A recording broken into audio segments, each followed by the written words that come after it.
guitar people? Welcome to Have Guitar Will Travel, presented by Vintage Guitar Magazine. With your host, me, James Patrick Regan, otherwise known as Jimmy from the Deadlies. And today I'm speaking with Forrest Day, singer, sax player, and guitarist, and Benjamin Andrews, guitarist of the Forrest Day Band, and Benjamin is also the guitarist in the band Con Brio. In our conversation at the Blue Note in Napa, the two discussed their new gear day, Benjamin's new whammy pedal, and Forrest's new sax mic with a mute switch. Forrest talks about growing up in the East Bay of the San Francisco Bay Area, and Benjamin talks about growing up in Southern California and further up in Northern California, and the two talk about their experiences playing at the Blue Note and playing the BottleRock Festival. The two discuss their musical education, Benjamin at Berklee in Boston, and Forrest at a music shop and high school in the East Bay. The two tell us about how their paths crossed post-COVID and how they can make music together. Forrest takes us through a song of his, Sleepwalk, that went viral during COVID, and both guys describe their personal studios and how they utilize it. Forrest talks about his tour strategy and their manager, Tom Hoppa, and his songwriting strategies. To find out more about Forrest and Benjamin, you can go to Forrest's band website, forrestday.com. That's FORRESTDAY.com. Please subscribe, like, comment, share, and most of all, review this podcast. I'd really appreciate it. And please support Vintage Guitar Magazine and all the wonderful things they do for us guitar players, because they do so many wonderful things for us guitar players. Here's my friends, Forrest and Benjamin.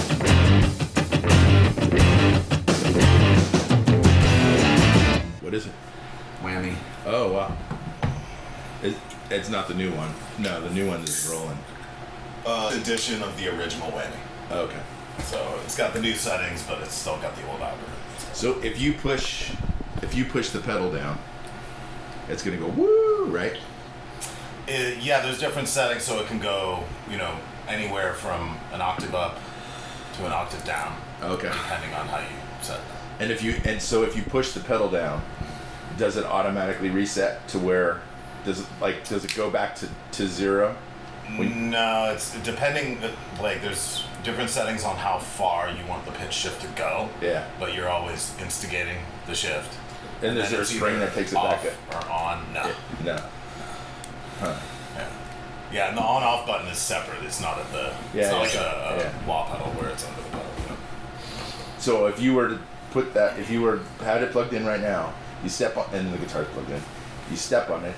It goes, and say it's shifting up. Wow. So yeah, it'll go from like woo. Yeah, exactly. Yeah, I got it. But if you leave it there, it's gonna stay there. Ooh, yeah, and then anything you play is up in that octave. Yeah. Until you take it back down to here. Okay. In that octave, or you can do a setting where you're playing in this octave, and when you do the whammy down, it goes way down to here. Okay. We're just everywhere, gear day and everywhere in between. It is, except dude. for me. This is a rare day. But dude, this thing fucking cool. They made a new version of the one you sent me. Mm-hmm. Look, the receiver sits on the ground. It's got a fucking mute button. Exactly what I wanted. Yeah, that's what we were talking about. This and I shit was like, clips to the bell of the sax. Oh wow. Just like that. So I got a new toy tonight. Yeah. You gonna stick around for the show or no? No. why would you do that? Well, I have my own show. Oh, so, really? Righteous. I'm gonna be playing at a pizza parlor. Cool. Like down the street. Cool. Oh, right on. Yeah. Well, we can put you on the list and maybe you can pop in. Catch a little bit. Well, you're probably playing late. We're wrapping up here at like 10:30 or something. Yeah, maybe. Oh yeah, there's a curfew, right? Yeah, but I think it's 11 or 11:30. Okay. So we start at 9. That's cool. So, and who booked the show? Weekend Youth. Yeah. And they just picked you out of nowhere. Should I hold this? Yeah, sure. Why not? And you are Forrest Day. right on. And you are Benjamin Andrews. okay, Benjamin Andrews. And are you guys both from Lafayette? No, just me. Yeah, I'm the only one from Lafayette in the band. Okay. Yeah. And where are you from, Benjamin? Well, I was originally Southern California. Lived up north, lived on the East Coast for a long time. But I've been in the Bay for, I don't know, 16, 17 years now, which is the longest I've ever lived in one place. And I'm still growing up, so I don't know. And did you go to Lamarinda High, or where'd you go? I went to Acalanes. Oh, Acalanes. Yeah, okay. and then moved to Berklee and then Oakland for most of my adult life, and now I just moved 20 minutes away to Fairfield because I've got 2 kids and I want some square feet. What part of Fairfield? I was about to say square meters. Do you know Green Valley? Yeah, of course. Yeah, that's where I'm at. That's Just a a hop and a beautiful skip place. from here. Yeah. It is really pretty. Yeah. It's like oddly pretty. Yeah. It's like Marin, basically, in Fairfield. Kind of. With the little McMansion tackiness. Yes, exactly. There's nothing wrong with that. It's nothing at all, man. No, it's great, and it's awesome for my kids. Hell yeah. Of course. So Weekend Youth booked the show. How did they pick you to headline the show? We played with them once before at the Garden here in Napa. Okay. And for BottleRock related. it was not BottleRock related, but we did play there BottleRock related, and This then is already hurting Benjamin talking about this. Oh no, man! I'm just trying to cool down. So you played at the Garden. yeah. So And it wasn't BottleRock, even though you guys played BottleRock, it wasn't BottleRock related. Not this time. Yeah, we did do one of the official BottleRock after parties there with somebody, and then the record company. Oh yeah. Yeah, and How'd then you like those guys? they were really nice. Yeah. Very down to earth guys. Yeah. Came over and shot the shit. Yeah, they were cool. Yeah. And did you play BottleRock proper? Yes, Yeah. phenomenal experience. Oh yeah, of course. Yeah, big thanks to Tom Hoppa for that Yes, one. exactly. Yeah. Well, Tom Hoppa is like basically the savior of the Bay Area music scene. Man, I'm not going to argue with you, Yeah. because he cares about music, He does. and a lot of people don't. Yeah, exactly. He books a lot of places, not just BottleRock. Truth. Guild Yeah. Theater, and Yeah. I think still at the Ritz in San Jose. Yeah, And and he's got his hands everywhere. He does. Yeah. And for a man who started as a photographer, he's like he made a. He's a badass. Yeah, he's definitely. Should I be watching my language, by the way? No, you know Okay. what? Does your mom know the lyrics on your records? Yeah. She's over it now, though. She's accepted. Okay, good. She's accepted the way I talk and think and express myself. It was a little hurdle at first. So, Benjamin, where did you go to school? Where did you go to high school? I went to high school in Redding, California. Okay. My family moved up there in 1994, and my parents continued to live there. My mom still is there. And, this is back in the 90s, so it was all Merle Haggard and gun racks Yeah, of and course. lake parties and stuff, Yeah. And it's, it's changed into something a little bit different now. I don't know that it's a place I'd move to, but it was a great, but it was a cool place to go to high school. Yeah. I got out of there as soon as I could. So. Yeah. Pretty much. Silverthorne, did you ever play or go to Silverthorne, the where they have the rental boats and all that? Merle Haggard's place. I might have had a friend that rented a boat or something.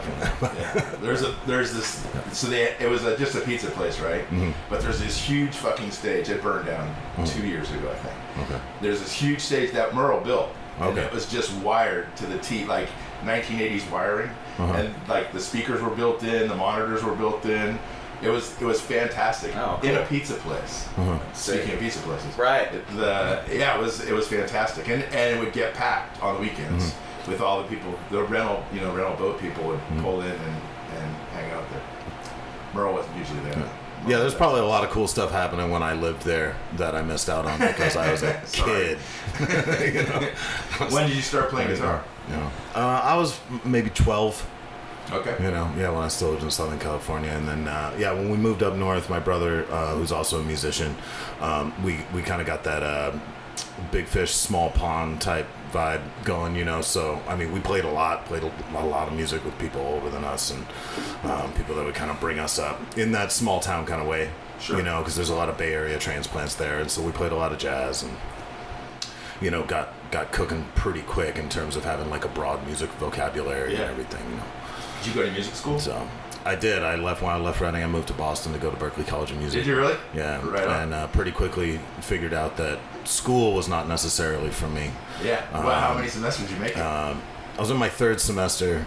And, Wow, that's very good. Well, and I just realized that, you don't have to be enrolled to have access to that faculty. Oh, no. Everybody's got a phone number and an email address, and I got to play, a lot with a lot of high octane, musicians that teach at that school, and then ultimately, in a professional capacity, pretty quickly. And the school had even, hired me to play some stuff, and and so I was just like, well, I don't need to be enrolled here. This is also, it's not bringing out the best in me to be like just a student all the time, and be running through that. So I got out of there. But I stuck around Boston until I was 28. Wow. So that's a long time. Yeah, I spent most of my 20s there. That's where I learned how to be an asshole. And very good. It's a great place to be an asshole. That's the best. Yeah. Yeah, it's a real special brand they got there. Were you a performance major while you were there? Yeah. Yeah. So just focusing on my instrument, basically. Yeah. Who was teaching when you were there? I studied privately with Tim Miller a little bit, and I still keep in touch with him a little bit. Online, power of the internet. Jim Kelly is still there, and he's a great educator. Jim Kelly was the best. And who else? Tony Gabry, I thought was always a really cool guy and a really cool hang, but he was one of the kind of grumpy old men, that kind of phoned everything in. But I love Tony. Yep. And those are the three that pop out, and then there's some other great educators there that weren't guitar players. Sure. People like Walter Beasley and. Was Hal Crook still there when you were there? Who's that? Hal Crook, the trombone player. Probably. Yeah. He was very into free jazz. Yeah. And he would. And George Garzone. Yes. Everybody learned a little something by watching George play. Yep. So how did the two of you guys meet? Mic switch. Okay, so how did we meet? I met him. Okay. The first time I remember meeting you was outside of a show. And you introduced yourself because you had seen me because your then girlfriend liked my band. Oh, at the New Parish, and we were both going to see a show. No, I was walking by, dude. Oh, you were just walking by? You were in a line. I was walking by with Sankey, and you just introduced yourself, and then we walked away, and then Sankey was my bass player at the time. And he was like, that dude is really gnarly on guitar. I was like, okay, and I think we had exchanged numbers, come to think of it. Maybe. But then years later... It was all friends of friends, though. Yeah. So I had his name in my brain, Benjamin Andrews, and then we kept in touch on Facebook, and then one day he saw some kind of like, I don't know, maybe it was an angsty post for me about something, about like, what should I do about this or that in the music industry, and he was like, let's get together. And I was like, okay. So I went over to his place, we just kind of like got together to shoot the shit, and then I threw out there, I was like, our guitar player's kind of like stepping back, who'd been with us for a long time. And I was like, I don't know if you'd want to like, mess around and, see what it's like. And he was down to try it out. And then here we are, I guess, 3 or so years later. Okay. So like right after COVID? Right after COVID. Okay. Yeah. Wow. Yeah, totally. I think that was the meat of the conversation we were trying to have was, what do we do now?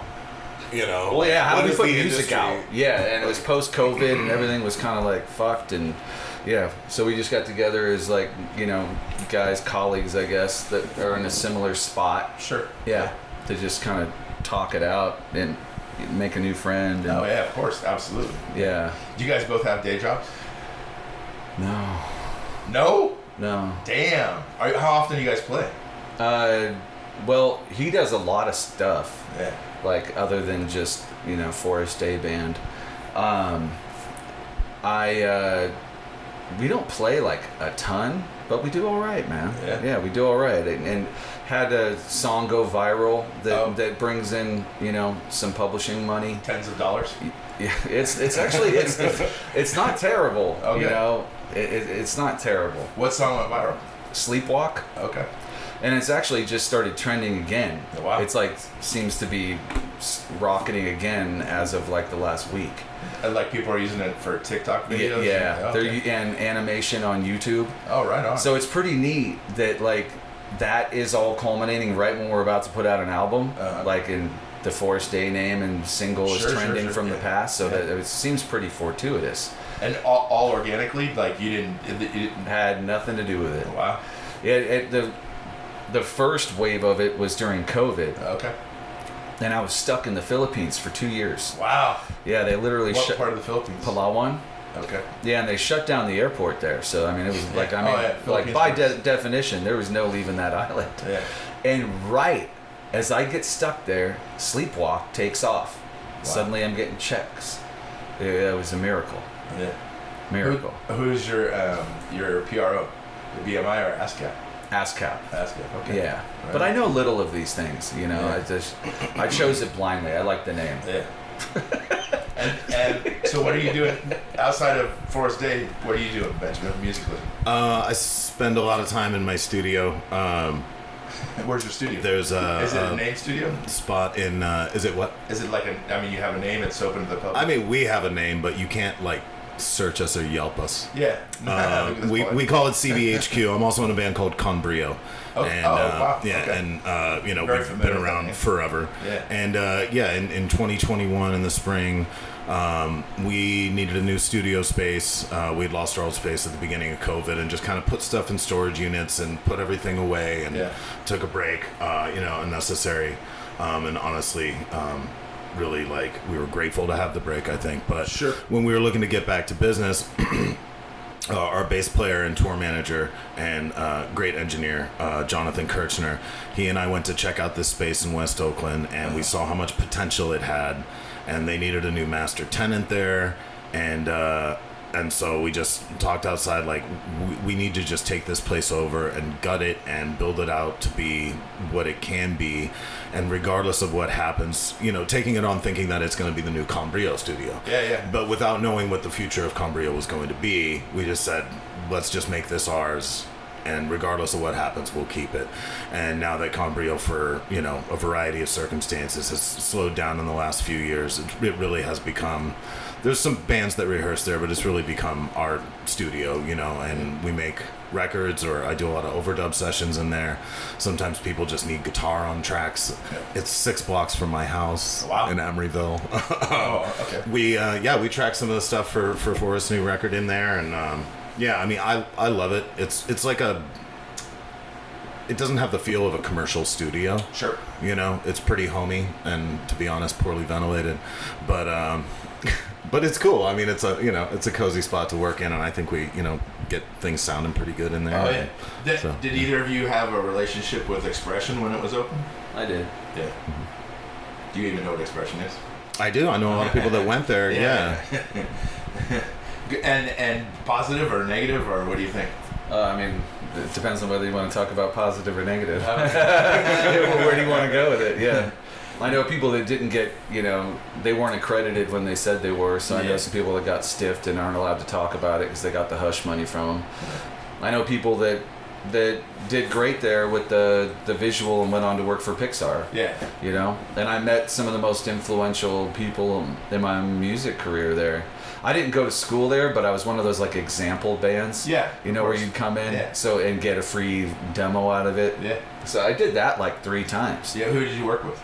Oh man, who knows? Like 20 kids and some dude. Yeah. And they all might be somebody or nobody.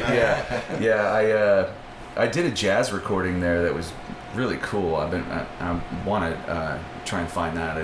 I did a jazz quartet, like, crooning thing. Right on. And then I came in there with a couple rock bands, just trying to get, like, a demo. Always had fun there. Yeah. And then they put those kids through the ringer, and so we'd be in there. We'd load in at like midnight for the session. Oh yeah, of course. They called it full immersion. That sounds kind of weird now, though, after watching a lot of Netflix cult docs. That's like how you turn people into zombies. Absolutely. Were you playing sax in high school and stuff? Yeah. Or clarinet or sax? Alto sax, the same sax I'm playing now. Oh, right on. I've had since I was 9. This old painter because my dad used to do HVAC. Okay. Before he joined the union and started doing high-rise buildings, he did residential HVAC. And he met this old painter who my dad told him that his son, wanted to play the saxophone. I think we had rented a saxophone for me to play, and it was so of course. We rented this shiny, beautiful saxophone for me to play. I had it for like 2 or 3 months, and then the guy, the painter, gives my dad the saxophone to give to me for free. Yeah. And it's an old vintage horn. Wow. And my 9-year-old ass thought it was ugly. It's a Bundy. Okay. But it's still better than most student horns you're going to get today. Yeah. It's a Selmer Bundy, student horn of the time, but I make it sound sweet. I've got a fancier horn, the quote unquote pro, that just kind of sits and waits for the Bundy to break. Yeah. I love my Bundy. The action's not great, but it's got a sweet tone and it's light. Yeah. So like I don't use a strap. Okay. Which is fun. I just pick the thing up, rip it, and then dump it real quick. What was your music store when you were growing up? Oh, what was it? Was it Countrywood? Or was it Danville Music? It was, Campana.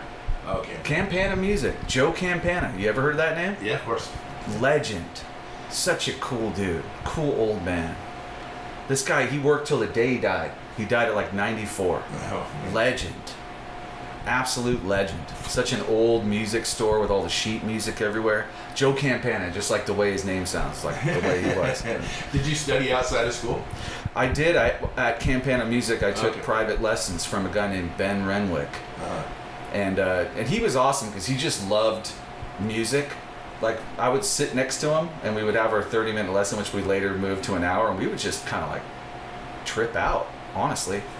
Just get, like, lost in the music. He was cool like that. Yeah. Wasn't, like, a regimented thing. Sure. One thing that he did was we would always do long notes and constantly practice how long you can hold a note for. Yeah. Which is where I think I've gotten my power from as a vocalist, where I can hold really long notes or do really long flows uninterrupted by breath. Sure. Which is one of my strengths. Right on. I've had a lot of rappers be like, "What are you doing? How do you do that, dude?" Because it sounds like overdubs in the studio. Are you guys rehearsing in West Oakland? Berklee now. West Oakland was home forever. Okay. Yeah. And how safe do you feel out there? You guys? Yeah, I don't think about it. Yeah. Do you think about it? I don't think about it. Not at your place or at my place. Yeah. There's been some incidents, but that happens. It's whatever. Yeah. Happens everywhere. Are you guys playing clubs out in Oakland and stuff? The last thing we did out there was probably at the Starline, and that's gone. I'm gonna focus on San Francisco. Sure.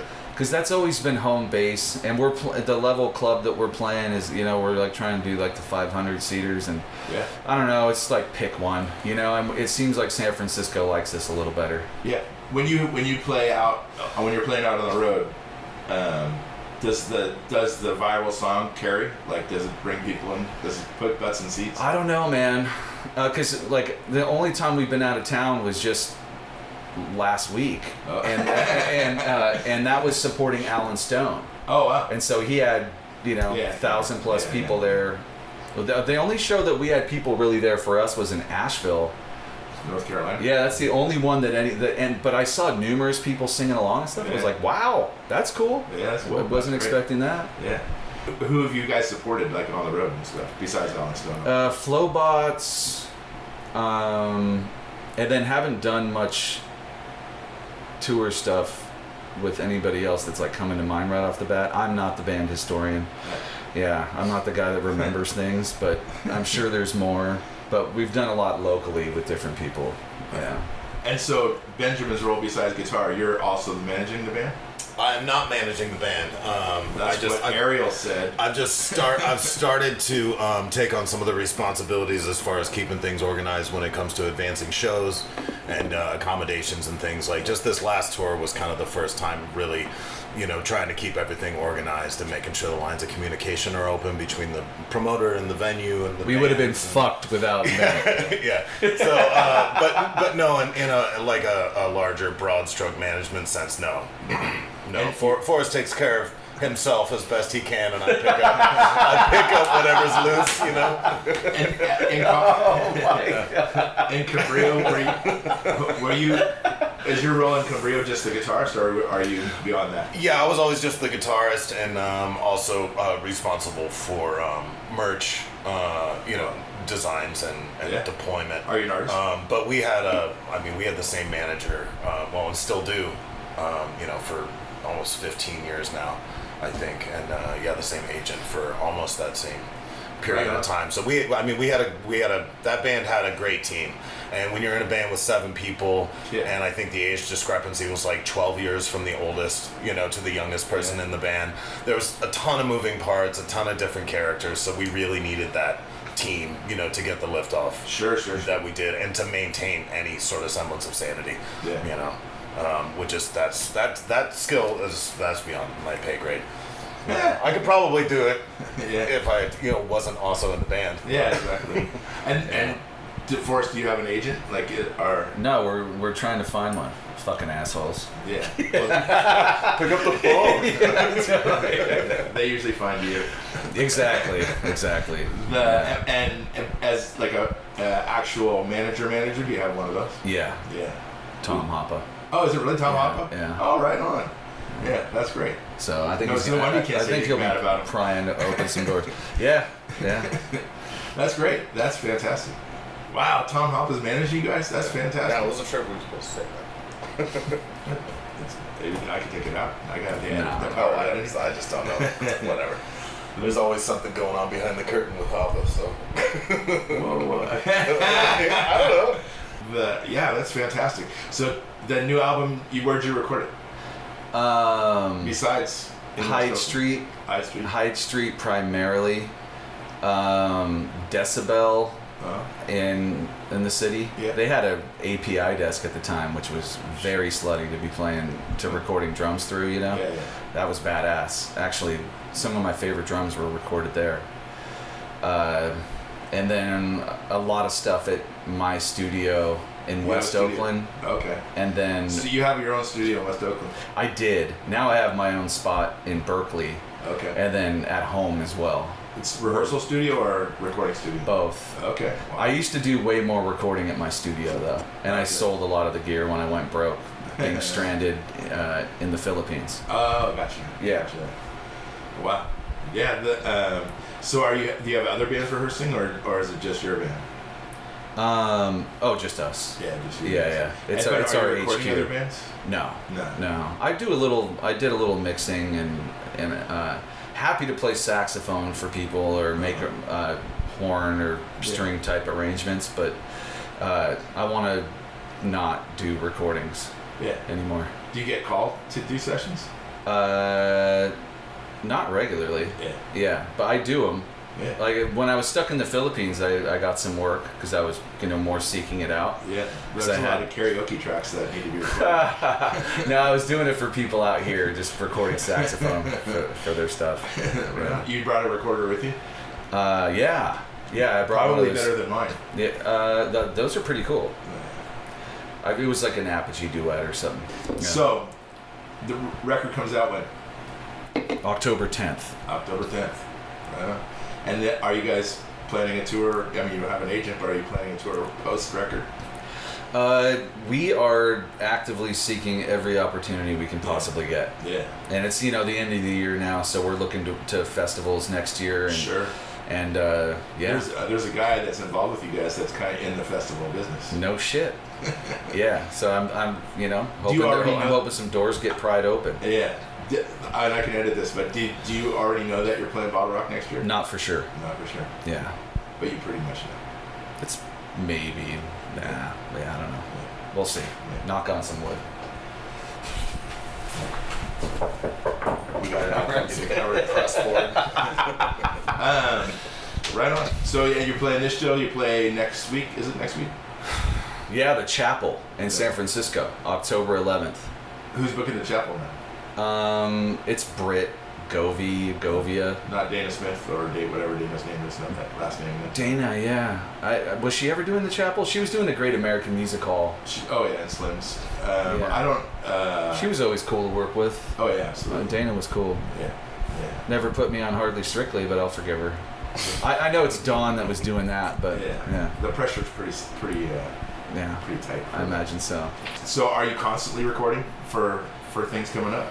Yeah, I mean, I've been pretty busy with this album, like finishing it and then organizing the PR, looking for all the players of the team, and has taken up like a lot of my time. Sure. And getting all the assets that everybody needs. Yeah. But I've been feeling like just oozing with creativity that I'm like so eager to tap. Benny and I just sat in a van together for 2 weeks, and so we talked about it a lot. We've got big plans. That's good. We got big plans. You Yeah, gotta I start feel. somewhere. Yeah, I'm super pregnant, so yeah, I'm ready to push out Doesn't some show. babies. Yeah, it shows, bro. Pregnant with barbecue. Do you guys? Is it basically the songwriting team is you and then Benjamin sometimes, or is it the whole The whole band? I wrote the album. Okay. Yeah, he came up with some brilliant parts on it, but the songwriting is me. Okay. Yeah. But going forward, like I want to start messing around with him, because he came in late. Yeah. We haven't been working together that long. 3 years ago, I heard. Yeah. Yeah, mostly, kind of like playing the old stuff and then getting the new album down. But he was a huge part of bringing the new album to life. Yeah. Bringing some fresh ideas, some fresh musicianship. Yeah. So, yeah, he's an incredible guitar player. Sure. Yeah. When you are writing songs, like, did you write the 10 or 12 songs and then start recording, or you're constantly recording bits and pieces? I think the process was different for different songs, but I did sort of make really intricate demos that I thought were the thing until I saw the light and was like, okay, the bones are there, now let's record it really well. Yeah. So at what point do you start showing the band? It used to be really early when we would have more band practices. We'd run our shit and then be like, okay, we're tight. Here's this thing I'm working on. And that used to be really fun, because it would be like, I would just start coming up with stuff on the fly. Like, I would take an idea and then finish it right there with everybody. And get really inspired and be like, let's do this. And then it would all come together like magic. Yeah. But we just don't get together enough for that to happen these days. Yeah. Yeah. That makes sense. And is the band all sort of East Bay based, or? Yeah, it used to be most of us were in Oakland, and then Nick was in San Francisco, but he kind of moved. He chose square feet just like I did, so we're outside the city a little bit, and but headquarters is Berklee. Yeah. Okay. Yeah. That's fair. Yeah. Right on. Well, I wish you guys the best in the whole wide world. Thank you. And, yeah. You guys, you have definitely some momentum behind you, so that's great. I mean, you've been around for a while, but you definitely have momentum. Yeah, we have some fresh momentum. We'll just hope it continues, Yeah. Pry it open. Right on. All right. Thanks, guys. All right. Thanks, Thank you, James. too. Yep, my Yeah. pleasure. Thanks for listening to Have Guitar Will Travel. You can catch up on all the things I'm doing at thedeadlies.com. And I'm on all the social media platforms as well. And please support Vintage Guitar and all the wonderful things they do, because they do many, many wonderful things for us guitar players. Thanks. Please subscribe. Please tell a friend. And I'll see you guys next week. Bye, guys.